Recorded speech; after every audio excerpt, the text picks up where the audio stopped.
I'm Kim Hunter. I'm the founder of Traveling Traders Bazaar. And my husband and I have been leading tours here in Oaxaca since 2019. And with Carolyn and Anna for the last, this will be our second time together doing Woven Lives. Carolyn and I also collaborate on artisan tours.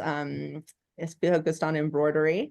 And we just really love to share the Oaxaca that we know and love with all of you. And I am so excited to have Anna and Carolyn on with us today, who are going to share more about Woven Lives.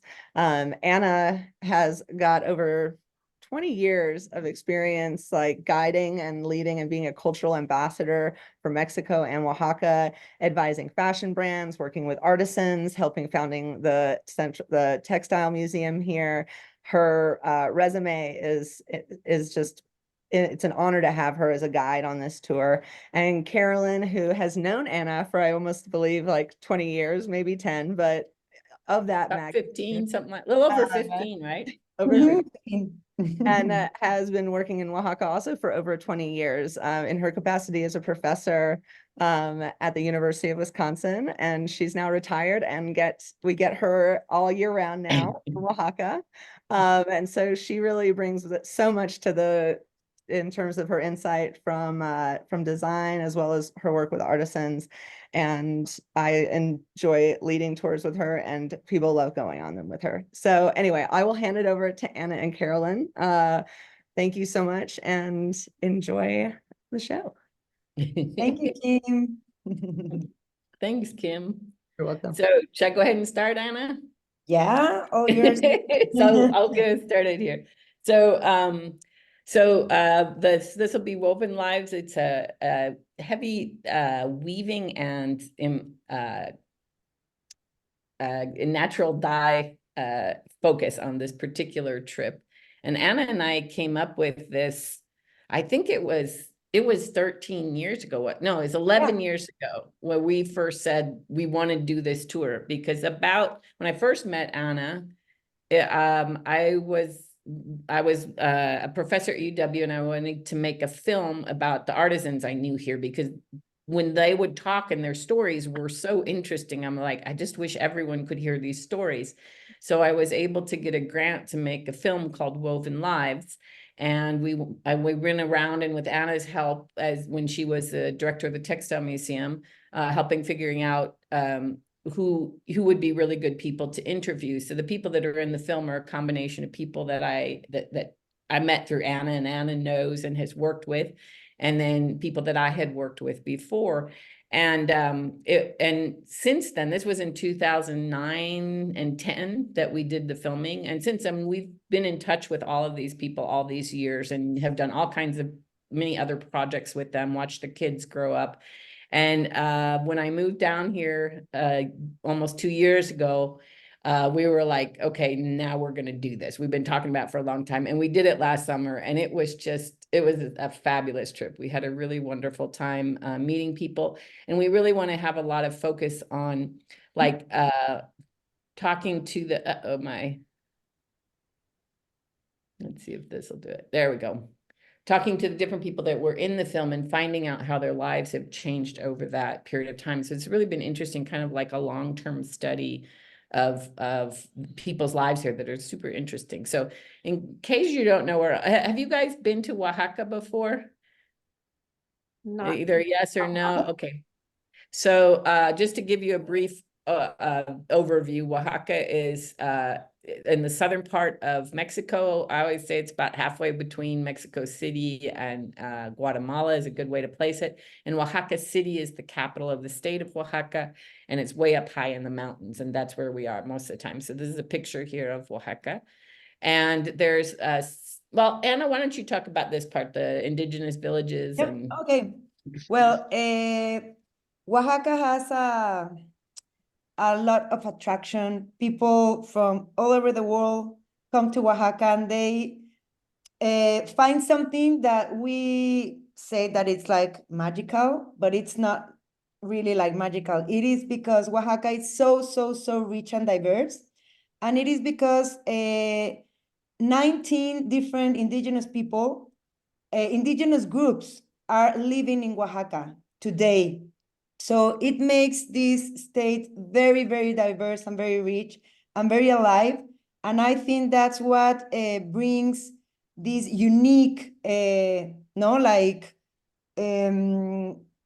yeah, like essence to Oaxaca state. So in terms of culture, in terms of dances, textiles, food, music, everything, it is so rich and diverse. And I think that's what makes people so interested in this state. And that's why we have been like working with all these indigenous people for so many years, and we are still discovering new things, learning from them. And that's the reason why we wanted to make this trip and offer it to the people who want to learn more and really get deep into the culture of Oaxaca. This is not a tour. This is an immersion. This is an experience that we want to bring to the people to get really, really, really connected and in an intimate way. So this is the city of Oaxaca. This is Santo Domingo Church. And Oaxaca has a mix of the many, many layers, from the pre-Hispanic times to the contemporary times, going through the colony. And so when you come to Oaxaca, you see like a mosaic of history, no? Colors, textures, architecture, everything is like an omelette, like I say, of many, many layers of Oaxaca. And you can feel that in the city of Oaxaca, but also when you go out and visit the communities, you can also see this mix of history and times. And And of course, cuisine. Well, talk about that, Carolyn. That's your. I was That's gonna say, I think Kim should talk about the food because she's like, we're all foodies, but she's like major foodie. So Are you throwing it to me? Well, yeah, I'm throwing it to you. well, no, I would just say Oaxaca is world famous for its cuisine, ranging from the pre-Hispanic methods and the fact that corn, beans, and squash were basically born in this valley 10,000 years ago. The history of food and the milpa system, and how the time and process, when we talk about slow travel, the process that goes into the making of the food here is something that you really get to understand more about the way of life. And so the restaurants in the city are incredible. And I know that a lot of the stuff that you guys are going to do on the tour, including, I believe, a cooking class. We have like a taste of Or it a cooking. cooking We're not tasting. going to do a full day. We're going to do like a morning market and then, but get to eat the stuff. Yeah. And that really highlights just what makes Oaxaca magical. And part of what we want to do, I think, is that it's, this is I think textiles is sort of like, that's our main, that's like our excuse to get together and talk. But it's not just about textiles. It's also about the lifestyle. It's about the history of the people here. It's about their own identity within their culture. And there's a lot of people doing really interesting things to maintain and strengthen the identity of their communities. And I think there's a lot that all of us can learn from that. So the textiles are sort of the starting point. It's like the door to get us into the place and then look at all this other stuff that's around. And I think a big part of it is seeing how all these things are connected, how the food is connected with the caring for the land, which is, and honoring the land, which shows up in the textiles.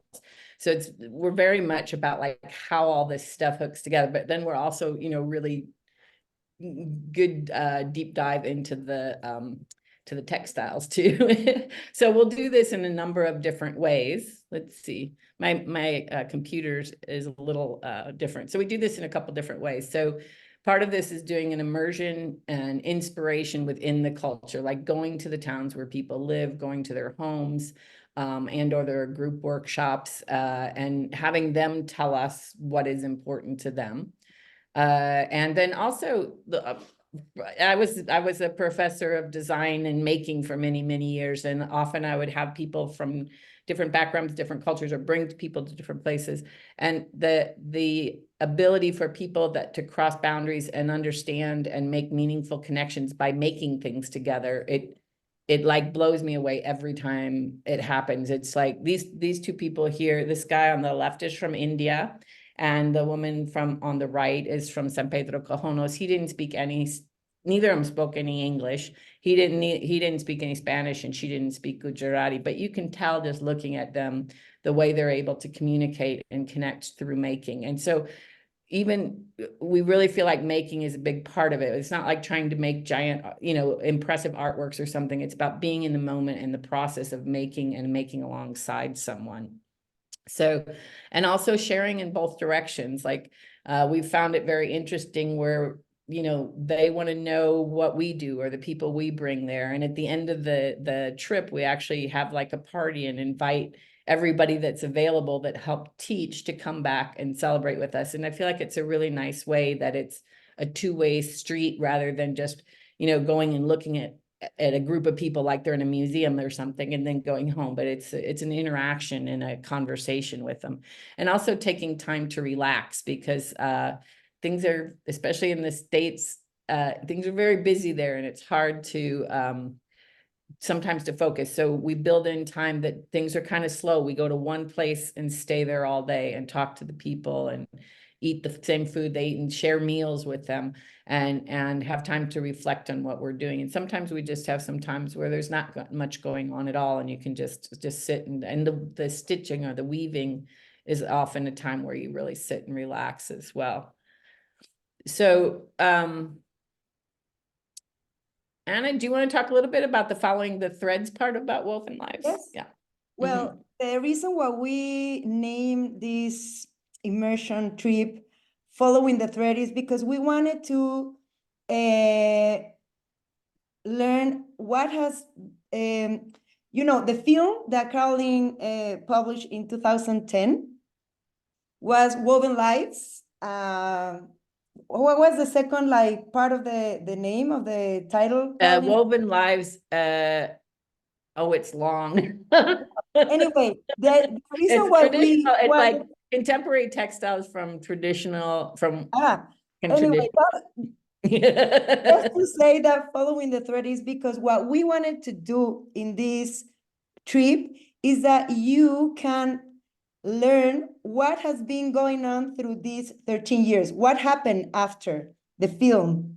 And so for us was very interesting and very important that people who come to Oaxaca can understand that all these people living in their indigenous communities have also been influenced by the globalization, the gentrification, the pandemic, the global economy, and of course, all the interactions that all these people have been having for all these years.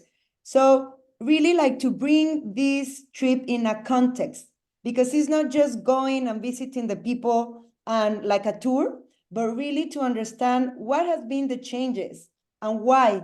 And for us, that was really important so that we can bring this, like in the context, in a current context. So that's the reason why we put Following the Thread, because it's like if we take like a thread from the past to the present, and then what is going to happen in the future. Also the conversations that we have, like in the past tour that we have in August, were really interesting, like to ask the artisans, well, what are your dreams in the future? What are the challenges that you have been facing? What are the challenges that you think you are going to be facing in the future? So it is a trip that we want to make it, like also like to understand what is going on. Of course, through textiles, through the interactions that we're going to have, the visits, but it's a very alive and very reflection of our lives together with the artisans' lives. Yeah, and it's been very interesting that, because they've had a lot of changes happening too. There's villages where when I first went there 14 years ago, they had one house in the village that had a phone. And if you want, actually with Moises here, when I wanted to set up the appointment to come film, I had to call one house and say, can you get Moises? And they would announce over the loudspeaker and say, Moises, there's a phone call for you. And then I call back 20 minutes later, hoping he heard, and walks across town and answers the call. And this was also like back when we paid long distance calls and all that. And so now they've got internet, and we'll see pictures of the state-of-the-art facility that they have, and he can sit there, he could send me a picture, I could send him a message right now, and he could answer me probably back with photos or a video if I asked him. And that was actually the first time I did was like 2009, but I think it was like that way up until about 2014, before they had decent enough internet that they could actually make an email from town. But that's not very long ago. That's a little, 10, 15 years to go from one phone in the town to immediate internet access to anything in the world. And it's really super interesting to think what did that do and how did that change? So what we're going to do is on the trip is we'll start the night with watching Woven Lives together. And we'll go through it and talk, through each chapter and who we're going to see and things like that. We found it was actually really fun last year. We had really good conversations in between the chapters when we would talk a little bit about what was happening or what we were going to see. And then Anna, why don't you do the day one with Ab? So the first day we're gonna visit a backstrap loom weaving family.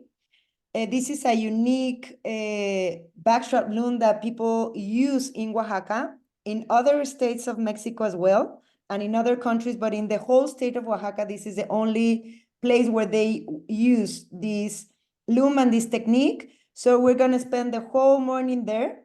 And like I say to Carolyn, I don't want to say everything because I want to keep some surprises for the travelers so that you don't know anything in advance. But this is a very interesting place, a unique place in the state of Oaxaca.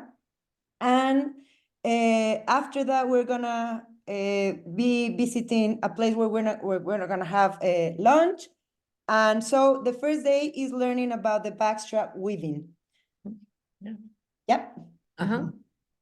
And all these people that we're going through are also people in the film. If you haven't had a all chance of them to watch it yet, you would want to watch the film, and you'll see all of them in there. But now you're going to see them 15 years later, and things have happened, But I guess it's a great way to be able to see this long history of things. So, and did we? Yeah, and then we go by and then there. We're gonna visit a workshop where they make these wood carved figures that we call it alebrijes.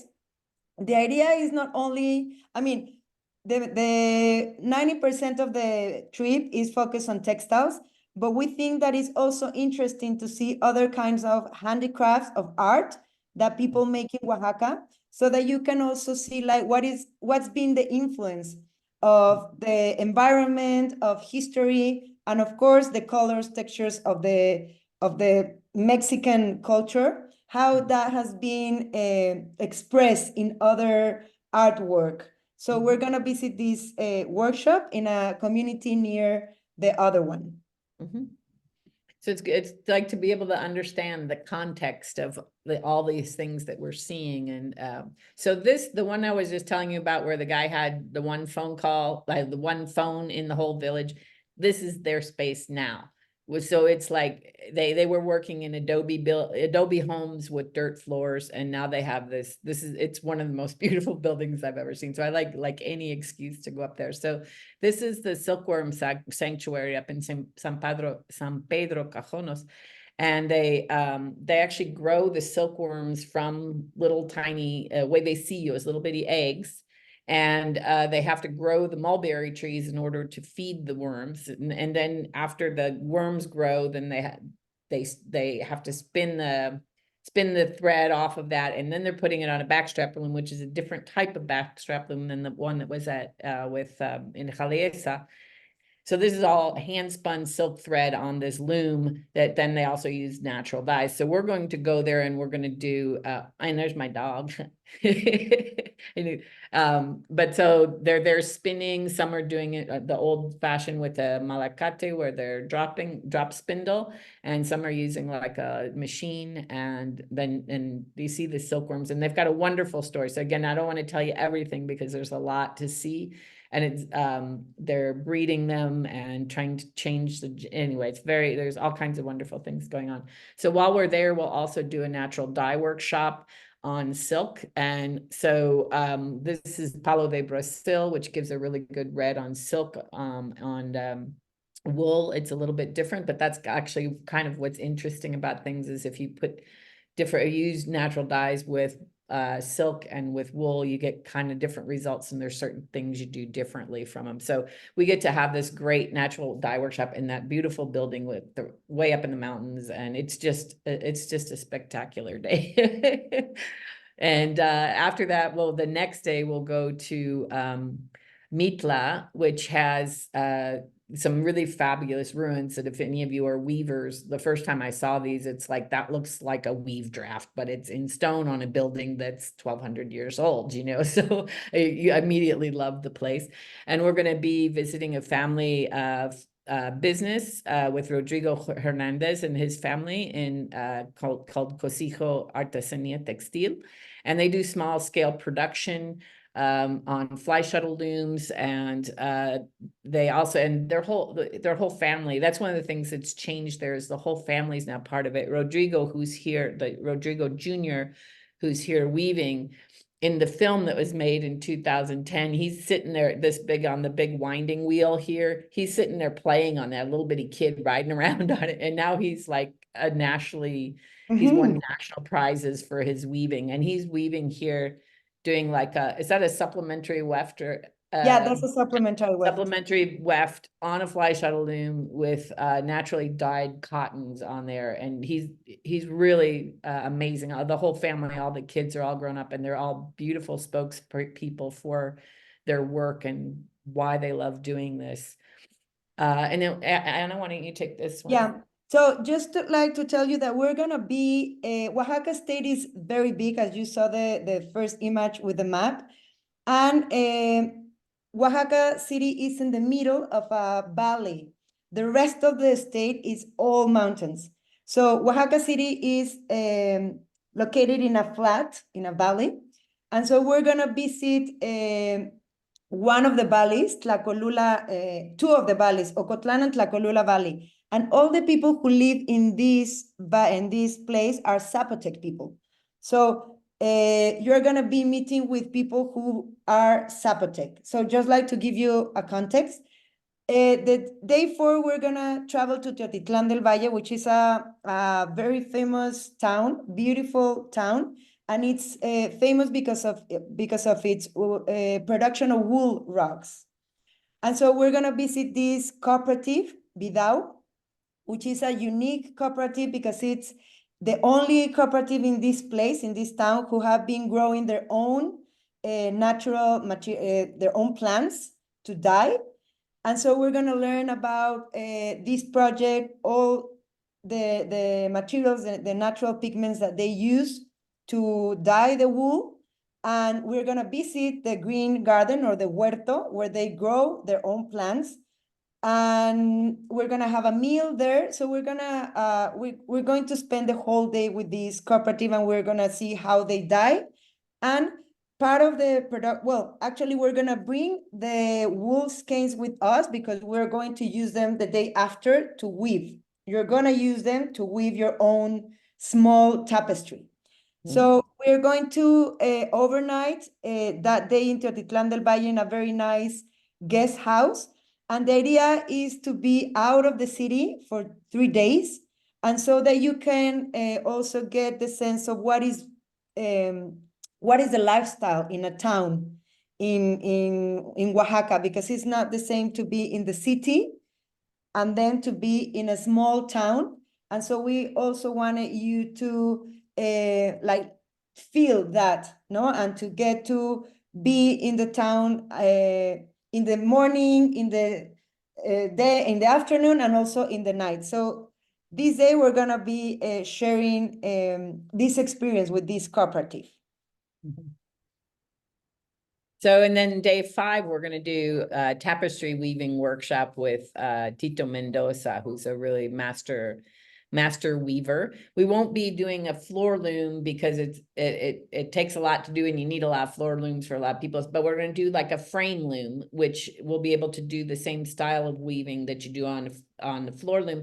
And then with the frame loom, you actually get to take the frame home with you. And so you can do it again after you get home. So Tito and we'll get to see his work and he'll show us some of what he does. And he's both just an amazing weaver technically, but he's a really brilliant, creative person and super fun to talk to and gets very excited about everything. So he's really fun to work with because you can start to do something and go, oh yeah, that's really cool. So he's somebody else that we've both been working with for 15 years or more, and we'll have dinner at their house the first, I don't know if it's gonna be 1 or 2 nights, but this is their kind of patio that looks out over the mountains, and we'll be there for dinner at their house, which I think is also a really great thing to do. And it's a more relaxed situation than in a workshop because we get to just sit and talk and visit with each other and visit with the family. So then day 6, we're going to have a kind of a half morning about cooking, but the main part of the day will be weaving. So Tito, who's this like world famous weaver, has a sister who is a world famous chef, and and she gives cooking classes. And so Reina lives in their mother's house, and her cooking classes happen where in the same house where they all grew up together, and she cooks the same food that they cook, that they eat themselves for, family parties and things like that.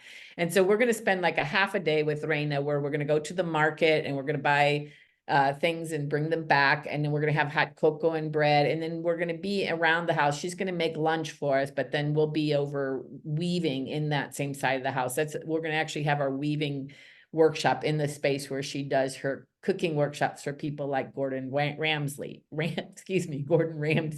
So it's a beautiful space and it's nice and open, and Rain is just a delight. And the market that's one of my favorite markets. It's a very small town market, and the people there, that's where they go shopping at, every morning.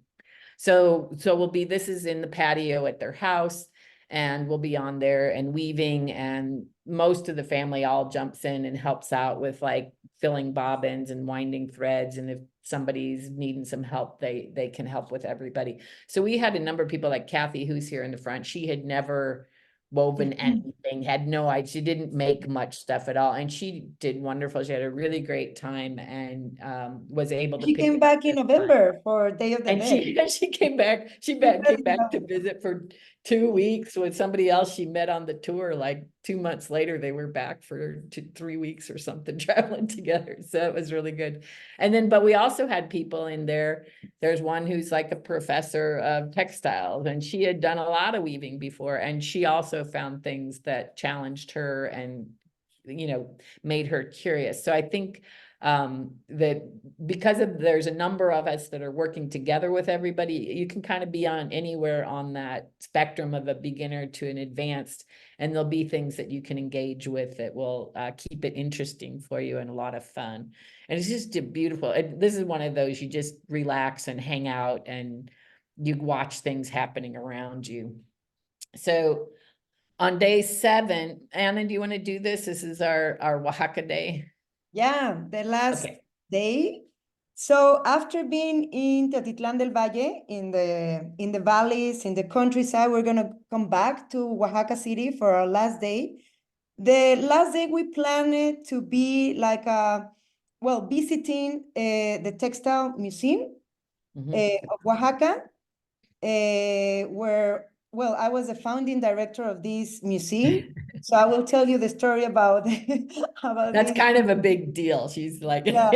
Well, this very, is the first textile museum in all the country of Mexico. And so anyway, it's a beautiful space. And we're gonna visit it. And then we're going to visit Remigio Mestas, who is the guy who is here on the bottom.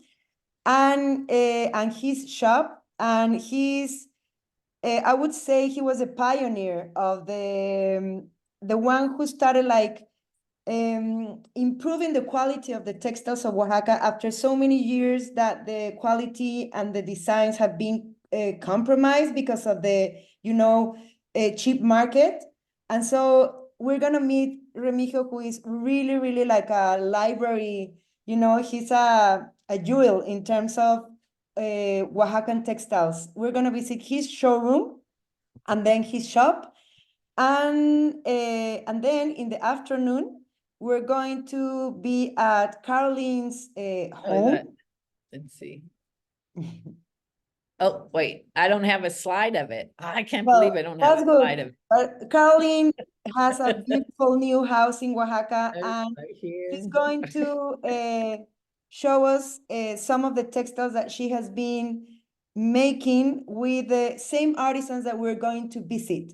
So the idea of this day is that you can see like the contemporary side of the textiles. Well, also not just contemporary, because also in the communities, we're gonna see what the artisans are making now in these days, but that you can see what has been like the mix of the tradition and the contemporary eye. And so we finished this day with this like new view of what Oaxaca is right now, no, in the city with designers and this mix of yeah, like the past and the present. So this is a very like a general view of our itinerary. Mhm. And then So I'm gonna add one more thing on the Ah. last day. We'll also, so part of what we want to talk about is, so we're looking both at, like you were saying, tradition and contemporary, and also like collaboration, and what does that look like between artisans. And Miriam Campos, who is someone that we lead she's an embroiderer that we've my been blouse. working together for a lot of years too. And she's gonna join us on that last day. And both to talk about collaborations, and then also some conversations about what it means to respectfully work with artisans, and touching on issues of things like cultural appropriation, but also the necessary that like the artisans actually want people to want their stuff, so how do you balance that between in a way that's disrespectful and a way that's respectful? And Miriam and Anna particularly, I think, have really interesting conversations about that. So she's going to join us just for the day, so some of that will come out just as we're talking, but then like at lunch when we sit, we'll have some discussions about things like that, and anything else that comes up. And I think that's one thing, like, Miriam's grown up here. She's a 4th generation artisan. Tito, I think, is a 7th generation weaver. And Bidao has been, I don't know how many generations they are. And people are very open, and Anna and Rodrigo, all these people we're working with, they're actually very happy to answer whatever kinds of questions you have about things or concerns. And it's a really cool opportunity to be able to have just, really on, like, just fluid questions, fluid conversation. So, and some people will be along with us on parts, and I think it's easier to do even when we're just kind of walking around. So, okay. I'm trying to get to the next one.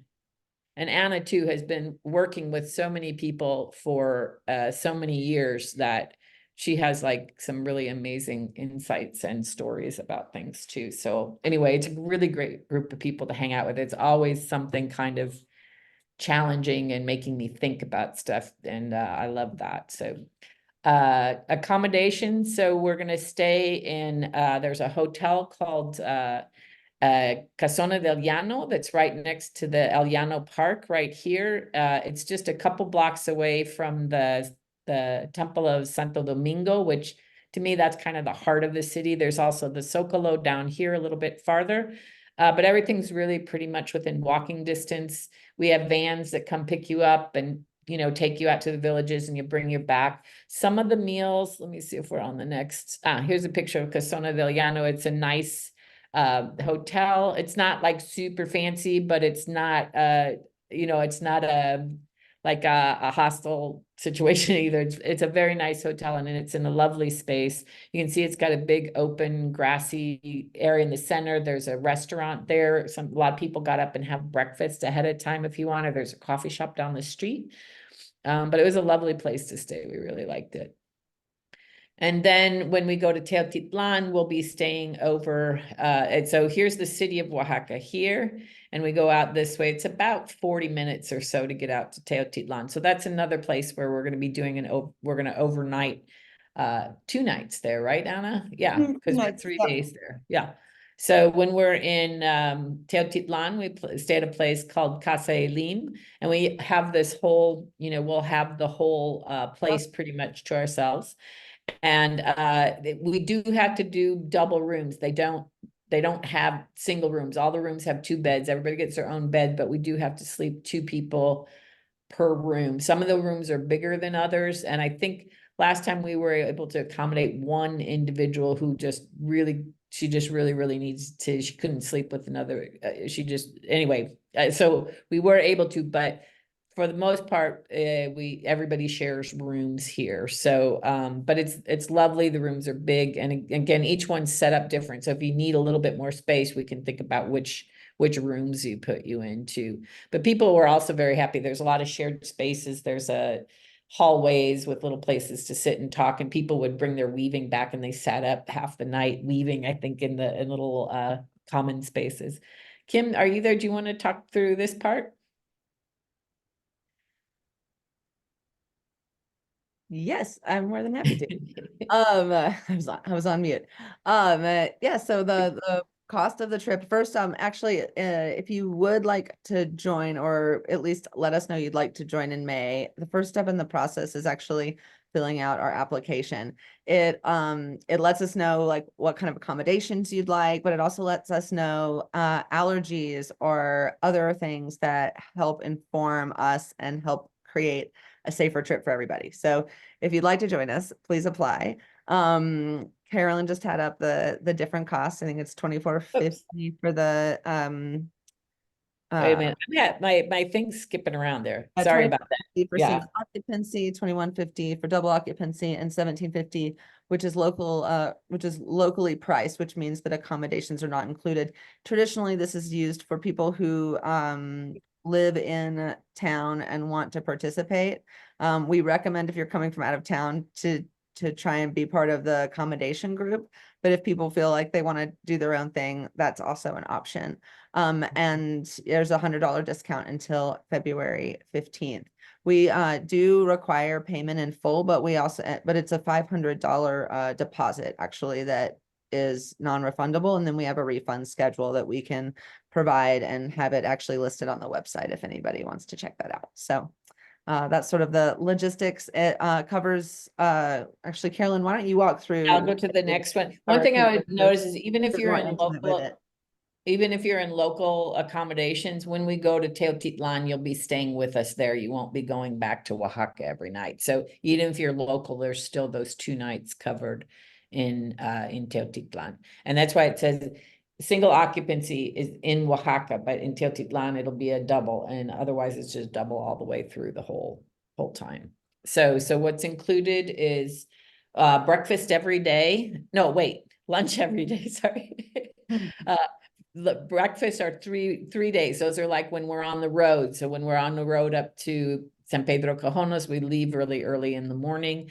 And then when we're in Teotitlan, we're just going to supply breakfast. It's easier. There's not really a lot of places to choose from to go out and get lunch or breakfast. Lunch we're covering every day because we're together every day over lunch.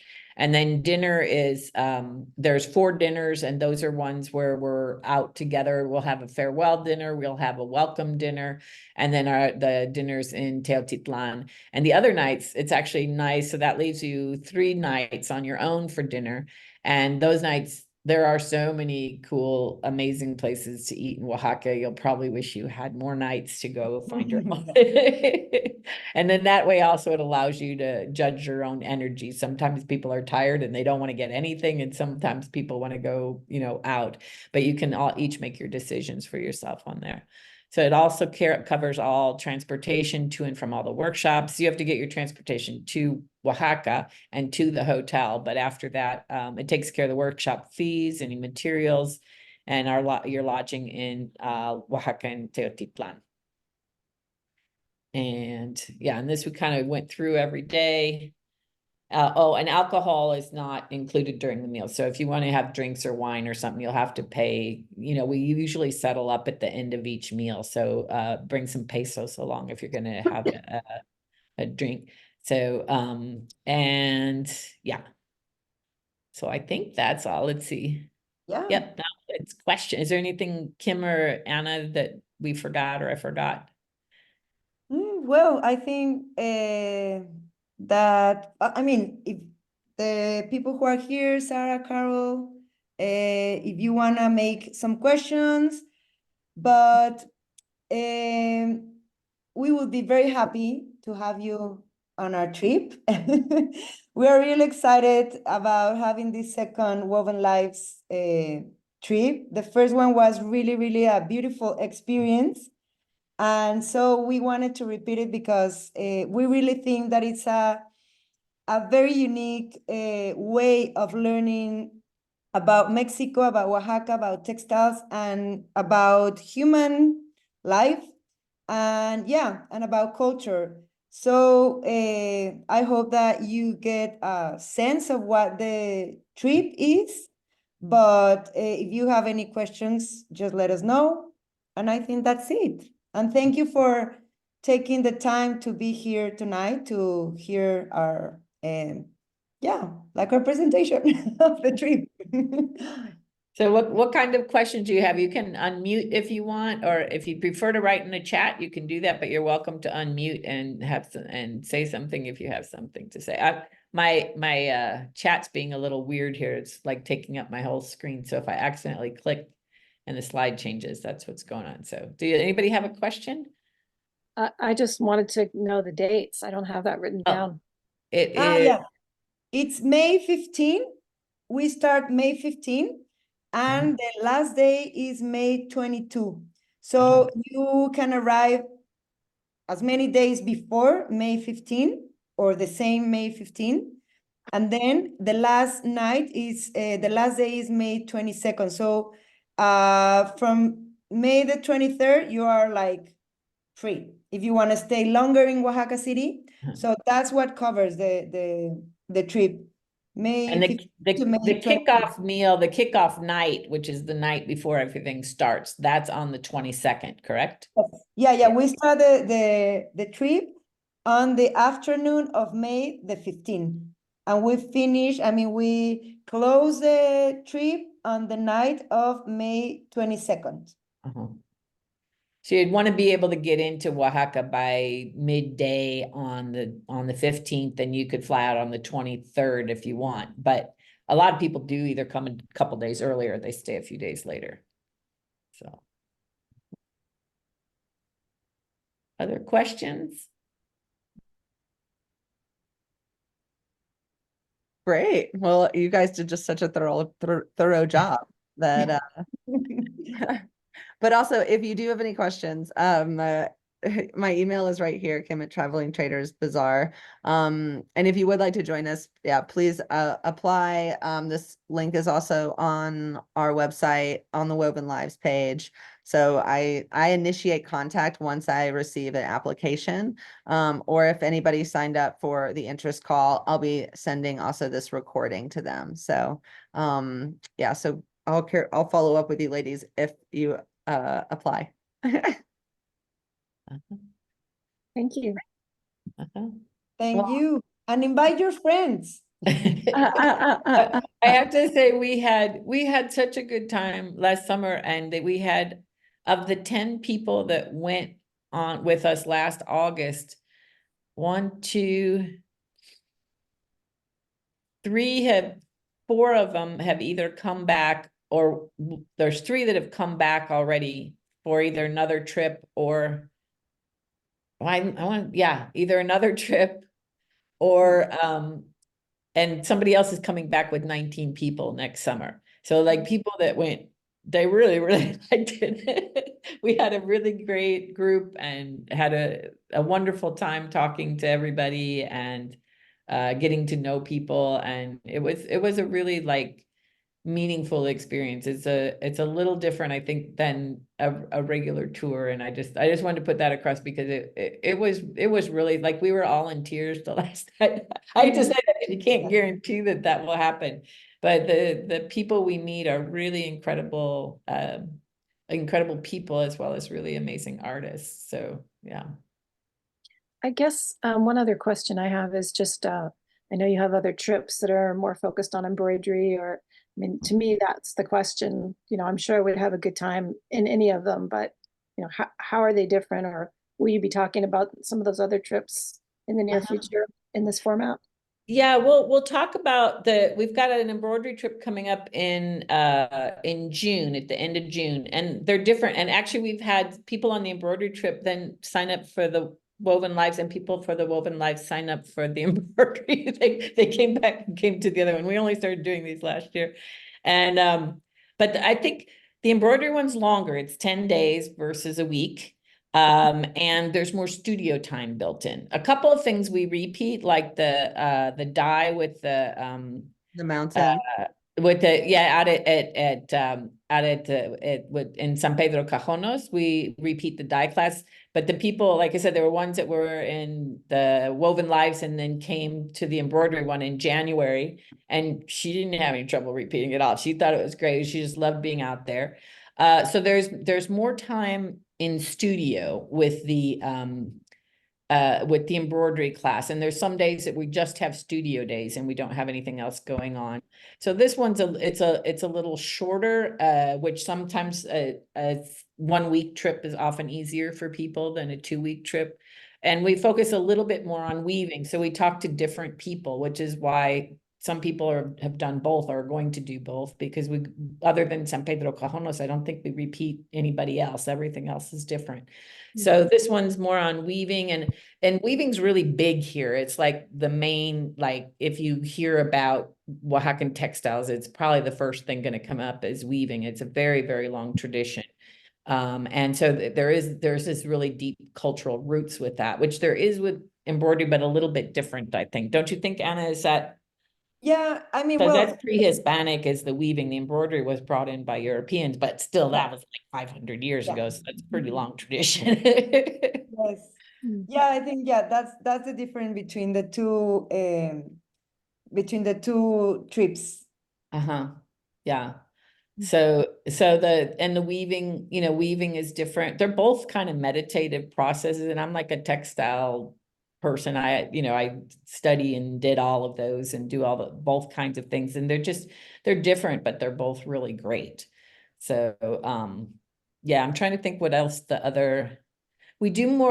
think maybe we do more in-depth talking on this trip with this, because there's deeper historical roots that we're addressing in this, just because we have both the film that gives a really good sort of historical background that's in depth a little bit. It's not that the embroidery doesn't, but it is something that this one Different particular format. can It's a do. different format. Yeah. It's a different More format. in Yeah. depth with this range of different artisans while focusing on dyeing and weaving. Whereas on the embroidery tour, like we're in workshops with 4 different master artisans, and that's really the focal point and studio time.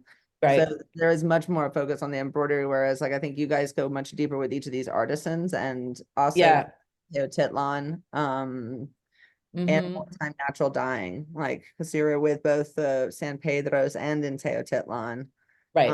We do like, there's actually 4 or 5 different types of weaving, where 2 different types of backstrap loom weaving we see, 2 different types of dyeing that we see, and a couple different floor looms. And people, like we had, like the one woman who was on the trip had never done any weaving before at all, but by the end of it she knew the difference, and she understood why that was interesting, and why if you see something, how you know which one it was done on. So I do think this one probably delves into the cultural things a little bit, and the historical, and sort of the effect of people's lives, their work and their life connect, their artisan work and their lives, and the culture connection, I think, is a little stronger in this one. And then the creative studio work is a little stronger in the other one. I think do you think that's true, Anna and Kim? Yeah. Yeah. I agree with that. Yeah. So that's why, like I said, we're getting a bunch that are going to both because we're like, well, that was fun. Let's do the other one, you know? So I can't say which one is better than the other. They're just different. So, yeah. We do them, so we really. Yeah, enjoy we them, love them so both. that's why we Yeah. do them. So, yeah. Any other questions, Sarah? Not right now. Okay, Yeah. great. Well, you have my Thank- email, and if you want to apply, then I can be in touch as well, just in case you want to know more or talk about the differences. But other than that, I guess we'll say adieu for tonight, this evening. Yeah, thank you so much. Thank you all for joining us. Yeah. And if you have questions, don't hesitate to write, or if you want to have a one-on-one call about something, because you have a question, just let us know. We're happy to chat about it. So, all right. Thank you. Thank Okay. you. Ciao. Bye. Bye. Hasta luego.